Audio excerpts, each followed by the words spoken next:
Okay, let's unpack this. Welcome to the deep dive. We don't just skim the surface here. We plunge right into your sources to pull out the most important nuggets of knowledge and insight. Our mission today, well, it's to give you a real shortcut to being properly well informed about British culture. We're aiming to go beyond the usual cliches, exploring the fascinating, sometimes confusing paradoxes and subtle signals that make life in the UK, well, uniquely special. Yeah, and what's really fascinating here is how these details, these everyday things, they aren't just random habits. They're like threads woven into the whole tapestry of the culture. Understanding these nuances, it's not just about learning facts, right? It's about grasping the rhythm of how people live, how they connect. When you dive into a language, you really are diving into a people. That's a great way to put it. And speaking of daily rhythms, if there's one that really beats at the heart of British life, it's got to be tea. Feels like so much more than just a drink. It's like the quiet pulse of daily life, a fundamental social connector. Absolutely. It really is. You'll hear, fancy a cuppa, or would you like some tea? All the time. And these aren't just throwaway lines, they're genuine invitations, really deep-seated ways to show warmth, friendship. And think about afternoon tea. It's often like a small celebration, isn't it? Usually around 3 to 5 p.m., comes complete with sandwiches, scones, cakes. It's a deliberate pause, a moment of shared calm.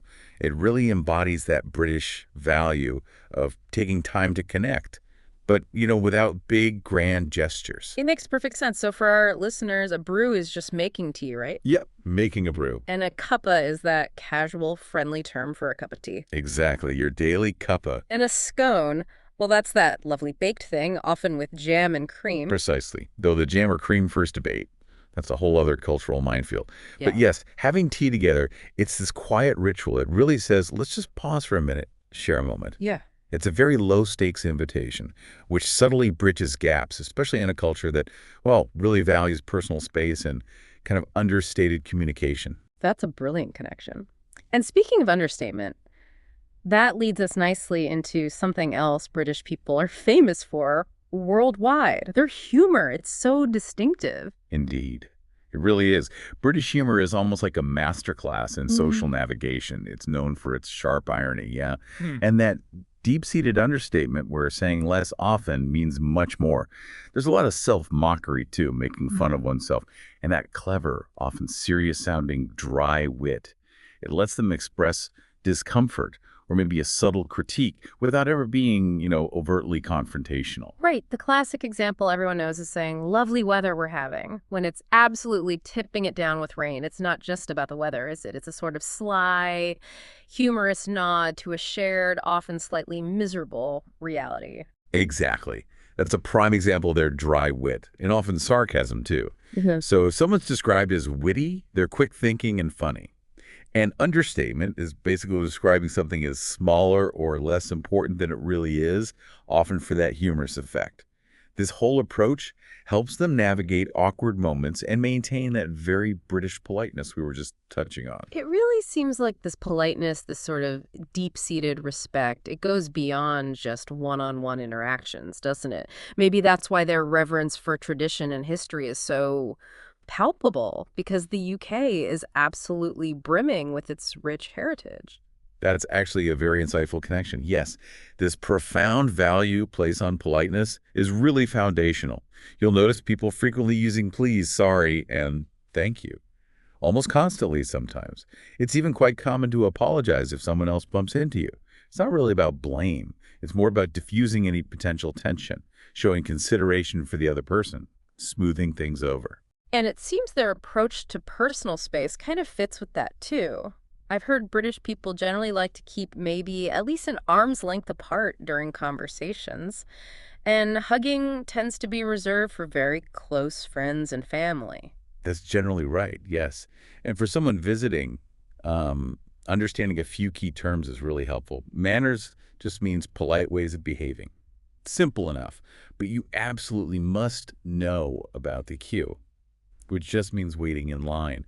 This is incredibly important in the UK. Seriously, queue jumping is a major social faux pas. It's almost a national sport, queuing properly. Right, got it. Don't jump the queue.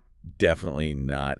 And if someone is described as reserved, they just tend to be a bit quiet, maybe private in social situations.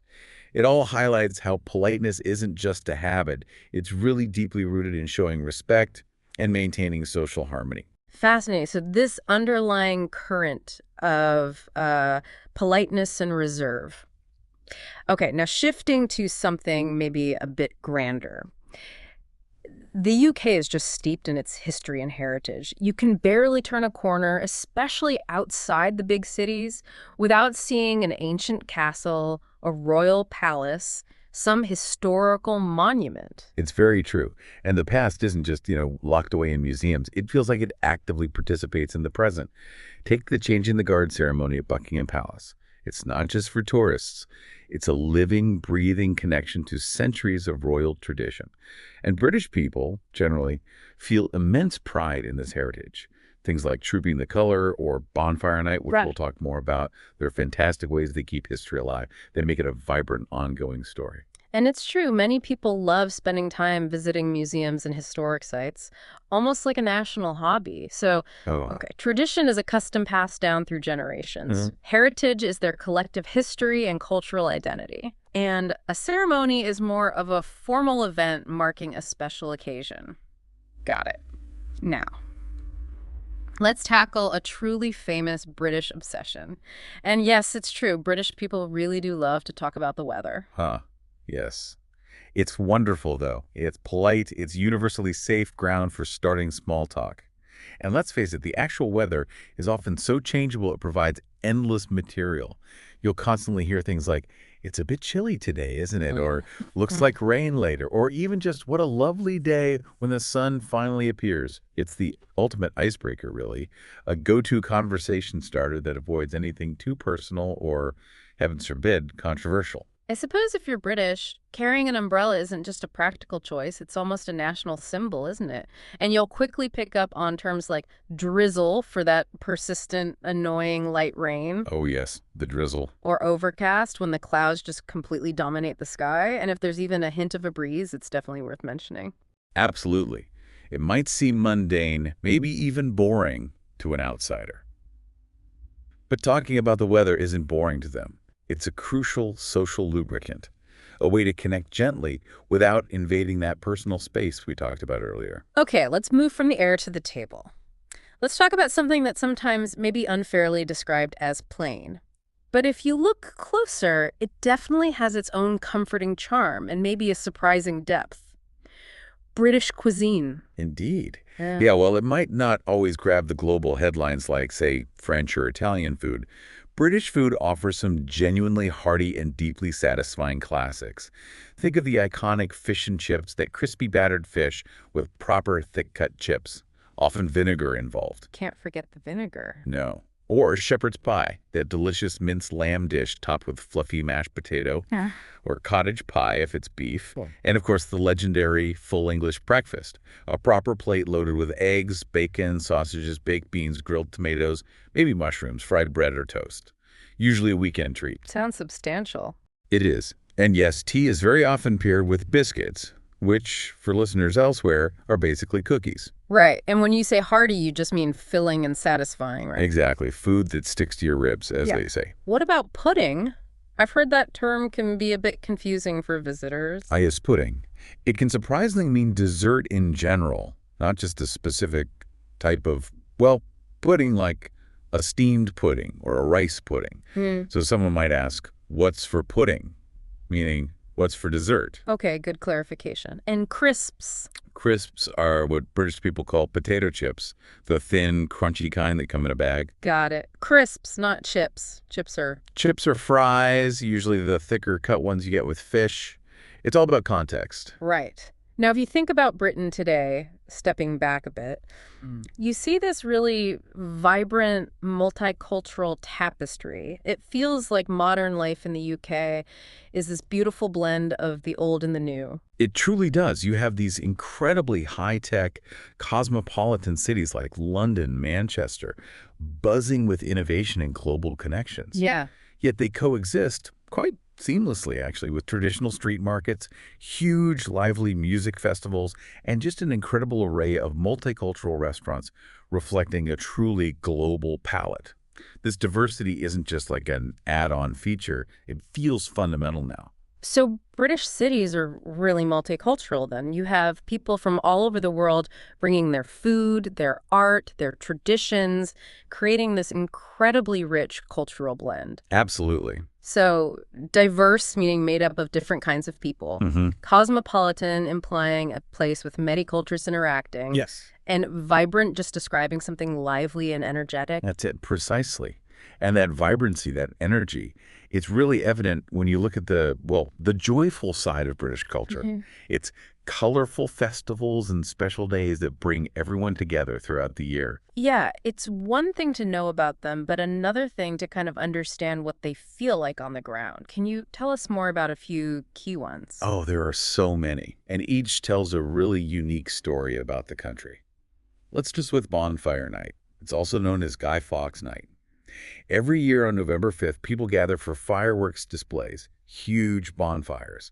And sometimes they even burn an effigy that's like a dummy of Guy Fawkes. Right, the guy who tried to blow up Parliament. Exactly. This whole event dates way back to 1605, remembering the failed gunpowder plot. So it's partly a history lesson, remembering this moment that shaped the nation. But it's also just a great night of family fun. Huge bonfires lighting up the dark, colorful fireworks exploding overhead. People eating toffee apples and hot soup or jacket potatoes outdoors in the cold. The very sensory experience, a real blend of kind of solemn history and pure community celebration. That sounds like quite a spectacle. And then there's something completely different. The Notting Hill Carnival, I've heard that's massive. It truly is. It's huge. Held every August bank holiday weekend in West London. This is Europe's largest street festival. And it's just this brilliant, explosive celebration of Caribbean culture. We're talking vibrant parades with thousands of dancers and incredible, dazzling costumes. You hear the infectious rhythms of steel drum bands, reggae music booming from sound systems. And the food, amazing stalls serving up delicious jerk chicken, curry goat, fried plantains. Sounds amazing. And it has roots in promoting unity. Yes, it actually started back in the 1960s, partly as a community response, a way to promote unity and celebrate diversity after some difficult social tensions in the area. So it's not just a party. It's a really powerful, joyful showcase of the multicultural heart of modern Britain. It literally transforms the streets into this river of sound, color, and energy. That's a fantastic example of that blend you mentioned earlier. Okay, and of course, Christmas. It's celebrated widely, but what makes Christmas in the UK distinctively British, perhaps? Well, Christmas is, of course, a huge family affair. Gifts are exchanged on December 25th, Christmas Day. Food is absolutely central. The traditional meal is often roast turkey with all the trimmings like roast potatoes, Brussels sprouts. Love them or hate them. Aha, indeed. And then there are things like rich mince pies, small pies filled with dried fruit and spices, and Christmas pudding, a very dense, dark, steamed pudding often served flaming with brandy. But what often surprises visitors, or is uniquely British, are the Christmas crackers. Ah, yes, the crackers. Those cardboard tubes wrapped in colorful paper. Two people pull it. It goes pop or bang. And inside, there's usually a little paper hat, a terrible joke, and a small Knopfler gift. You typically pull them before the Christmas dinner starts. The jokes really are famously bad, aren't they? Oh, legendarily bad. But it's part of the fun. Homes and streets sparkle with lights. Lots of people visit Christmas markets for gifts and mulled wine. It's a time when family, food, and these centuries-old customs really intertwine, offering this comforting sense of continuity and togetherness. Lovely. And what about Easter? How is that marked? Easter marks spring and new beginnings, of course. For many families, especially those with children, it involves Easter egg hunts, kids searching for hidden chocolate eggs. A highlight for many kids, I imagine. Definitely. Many families also enjoy a special meal, often roast lamb, which is traditional for Easter. There are, of course, common church services marking the religious aspect. And you'll see spring flowers like daffodils decorating homes and churches. The egg itself is a key symbol representing new life. So it blends religious tradition with family activities and the celebration of springtime. And are there any sort of quirkier local festivals worth a Oh, mention? Britain excels at quirky. You've got things like the Cheese Rolling Festival in Gloucestershire, where people literally chase a large wheel of cheese down an incredibly steep hill. It looks utterly bonkers and quite dangerous. Chasing cheese. Yes. And up in Scotland, you have the Highland Games throughout the summer. These feature traditional Scottish sports like caber tossing, throwing a huge log, plus Highland dancing, bagpipe music. They're a fantastic display of Scottish heritage and strength.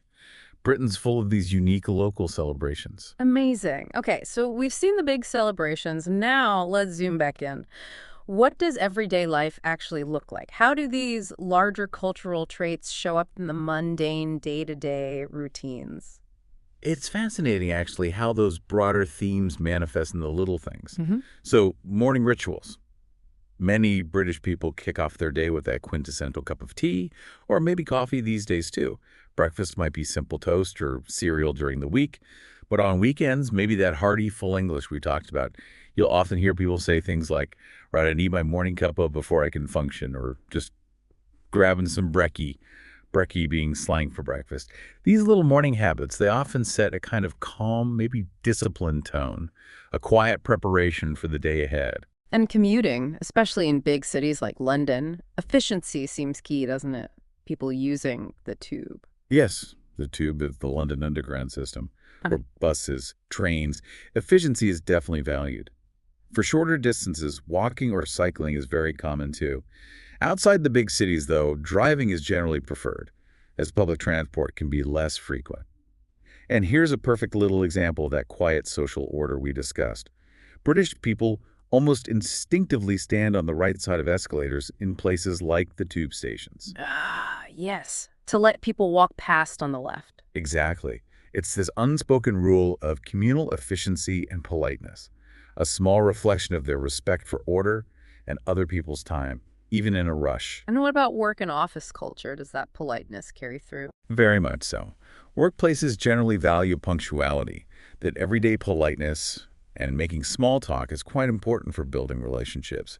And taking breaks with tea or coffee is very common, almost expected. You'll hear offers like fancy a tea break or suggestions like let's have a quick catch up over coffee.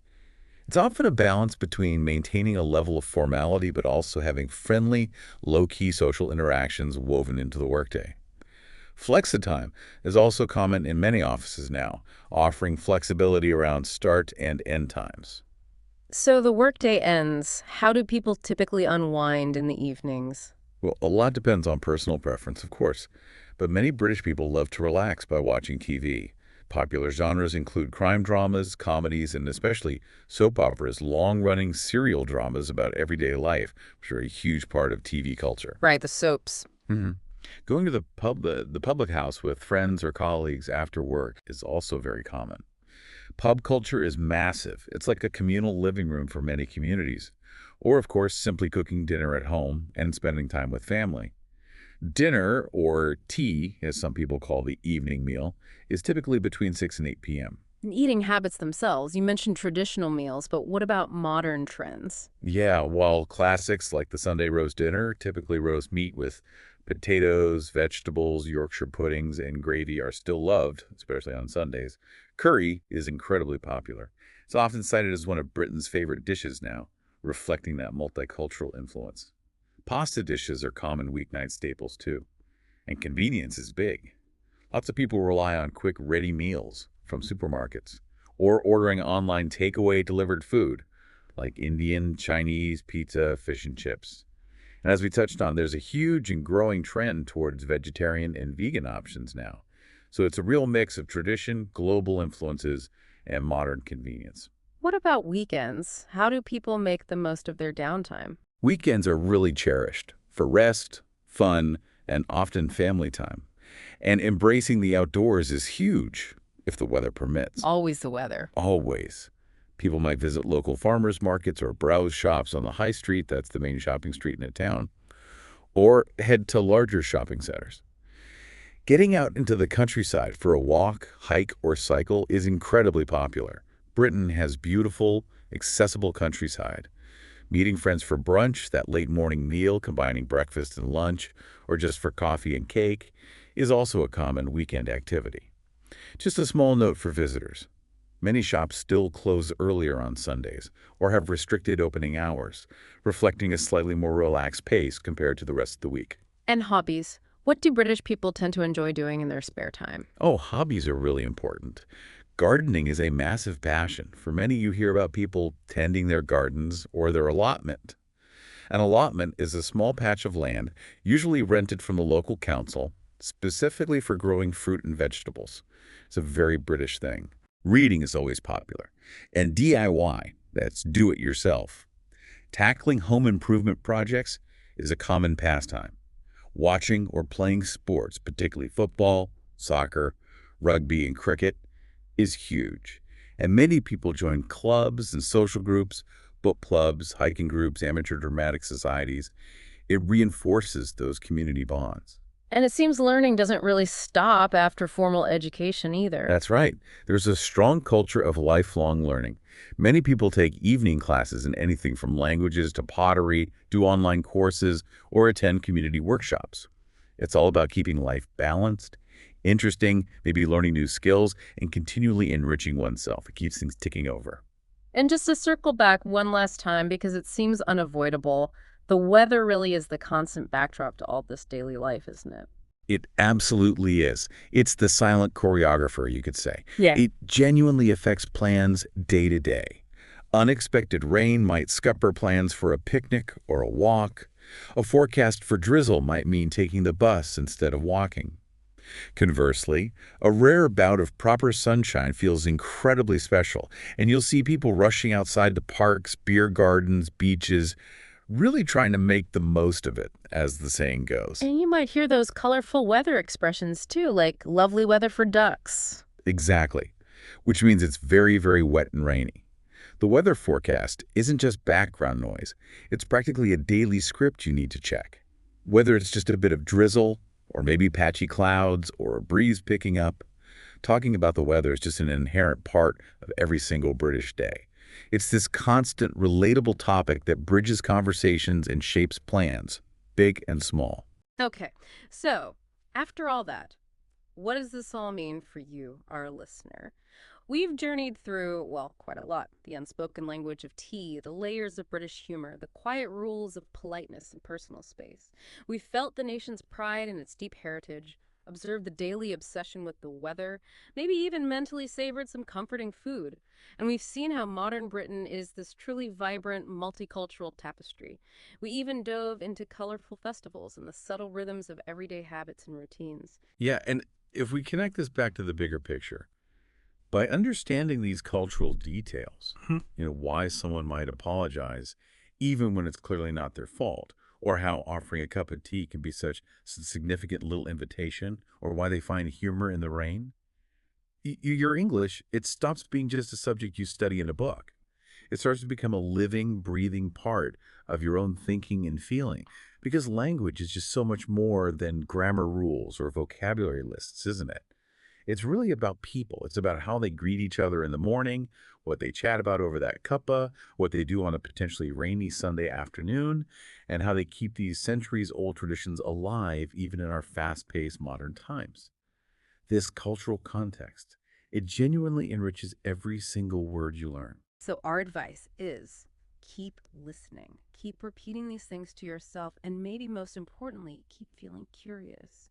Don't be afraid to practice out loud.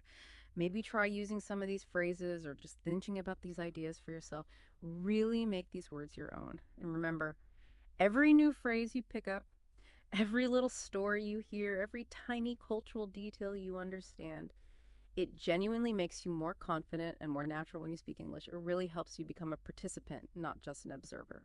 Thank you so much for joining us on this deep dive into British culture. We really hope it inspired you and perhaps helped you feel even closer to both the language and the wonderful, complex people who speak it.